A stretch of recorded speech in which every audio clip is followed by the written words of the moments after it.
کہیں ایسا تو نہیں جس تکیے پر آپ سوتے ہوں وہ آپ کو بیمار کر رہا ہو اور آپ کو اس بارے میں پتہ بھی نہ ہو۔ اسٹڈی سجیسٹ کرتی ہیں کہ بظاہر صاف اور ستھرے نظر آنے والے اور دکھنے والے تکیے میں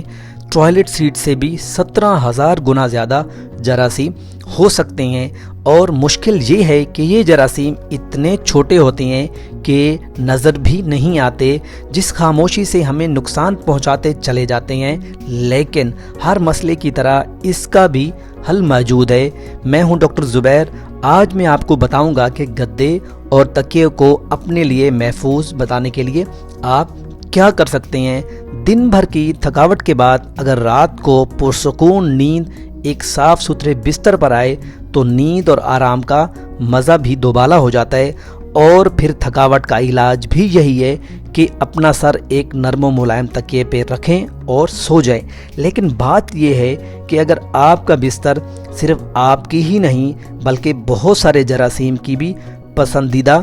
جگہ ہوتا ہے، عام آنکھ سے نظر نہ آنے والے کیڑے اور وائرس بھی یہاں پر موجود ہوتے ہیں، اور بعض اوقات ان کو یہاں پر پلنے کے لیے بہترین ماحول بھی میسر ہوتا ہے۔ یعنی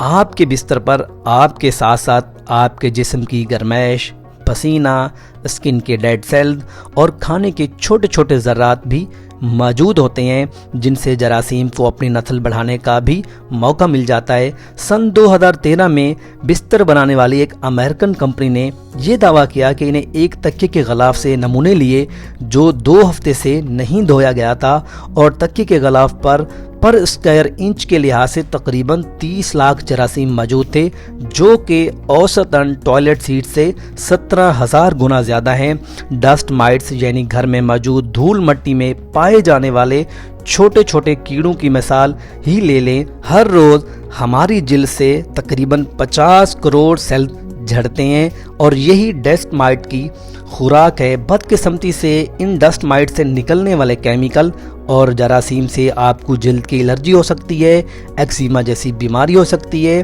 اور اس کے ساتھ ساتھ آپ کو دمہ بھی ہو سکتا ہے۔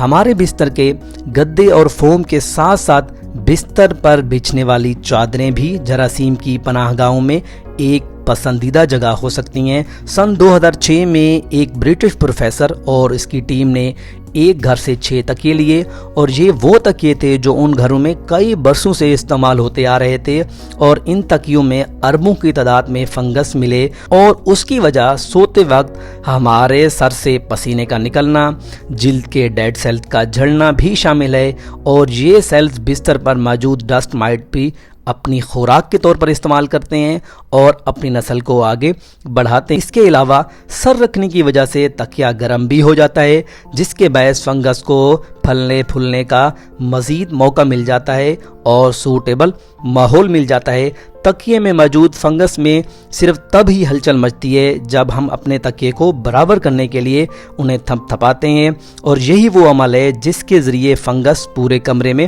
پھیل جاتا ہے۔ یاد رہے، اگر ہم بستر کی چادروں اور تکیوں کے غلاف کو 50 سینٹی گریڈ گرم پانی میں بھی دھوئیں تب بھی ان میں موجود فنگس زندہ رہ سکتا ہے۔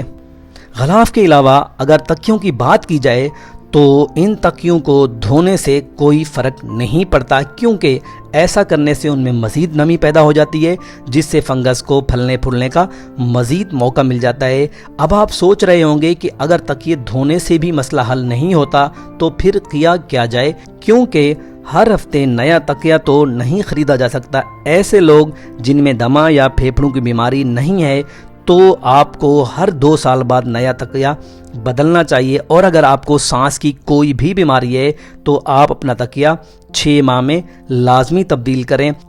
بستر کی چادریں کتنی مدت بعد دھلنی چاہیے، یہ بھی ایک امپورٹنٹ سوال ہے۔ اس پر ڈاکٹروں اور ماہرین کا کہنا ہے کہ ہر ہفتے چادر دھونے اور اس کو استری کرنے سے بہت حد تک جراثیم کم ہو جاتے ہیں۔ اگر آپ کے پاس اتنا ٹائم ہے تو یہ لازمی کیا کریں، لیکن ایک صحت مند انسان کے اندر بہت حد تک امیونٹی یعنی قوت مدافعت بھی موجود ہوتی ہے، جو کہ آپ کو اس سے بچا کے رکھتی ہے۔ لیکن اگر آپ بیمار رہتے ہیں تو آپ کو یہ لازمی کرنا چاہیے۔ لیکن اگر آپ کا بچہ بستر پر پیشاب کرتا ہے تو آپ کو بستر اور چادر کو